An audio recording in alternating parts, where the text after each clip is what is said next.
Շնորհակալություն, հարգելի գործընկերներ, սիրելի հայրենակիցներ,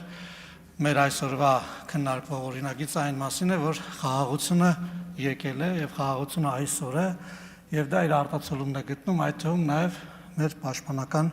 գերատեսչության ընդունած քաղաքականության վրա, ըստ այդմ ծառայության ժամկետը կրճատելով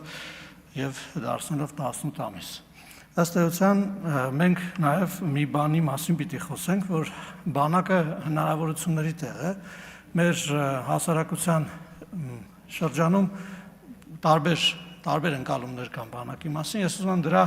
դրական կողմերի մասին խոսել, ցանկանում եմ իմ փորձի մասին խոսել, ասել, որ իմ լավագույն ընկերները եւ մանկության պատանեկության տարիներին համարժեք բանակից են եւ մինչեւ հիմա մենք շատ կարեւոր եւ լավ ճանապարհ ենք անցնում իրար հետ, այդ հնարավորությունները պետք է օգտագործել, ուզում եմ նաև ծնողներին, ովքեր զինակոչ տարիքի երեխաներ ունեն, ասել, որ ինքս ֆիզիկայի եւ մաթեմատիկայի դասընթացները պարապել եմ իմ ծառայության ընթացքում եւ ընդունվել եմ Բարսագույն ուսումնական հասցեության ծառայությունից հետո եւ այդ հնարավորությունները այսօր էլ կան բանակում եւ ուզում եմ նաեւ կոչով դիմել մեր պաշտպանության նախարարին, քանի որ այստեղ է, եւ խնդրել, որպեսզի բանակի հնարավորությունները բազմապատկվեն, հատկապես կրթության ոլորտում, որպեսզի այդ տարիները, որոնք ծառայության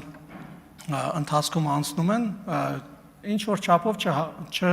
անհավասար պայմաններ չստեղծեն այն մարդկանց, ովքեր ծառայում են եւ նրանց, ովքեր չեն ծառայում, տարեկետում ունեն կամ տարբեր այլ պատճառներով եւ բանակը նաեւ որպես այսպես ասած տրամպլին օգտագործվի հետագա կյանքում մեծ հաջողություններ ունենալու համար։ Իհարկե նաև մի փոքր անդրադարձ եմ ուզում կատարել Պահեստազորի հավաքներին, պարոն Ռուբինյան 20 վայրկյան։ Պահեստազորի հավաքները ես առաջարկում եմ պարոն Պապիկյան կազմակերպել նույն զինակոչի, նույն զորամասում ծառայած զինվորների այդ նույն կազմով, այսինքն եթե օրինակ ես 15-20 տարի առաջ ծառայել եմ, ես ունեցել եմ բանակում ընկերներ, հրաշալի կլինի հնարավորություն ստեղծել Պահեստազորի հավաքի ժամանակ հանդիպել այդ նույն ընկերներին, փորձով փոխանակվել, ընտանիքների մասին խոսել, նաև անձնական հարաբերությունները վերականգնել, նրանց հետ կապերը կորել են, եւ ես ձեզ հավաստիացնում եմ, որ դա իր էֆեկտը կտա եւ մարդիկ մեծ ոգեվորությամբ կգան այս հավաքներին, նաև իրենց ընկերներին հանդիպելու։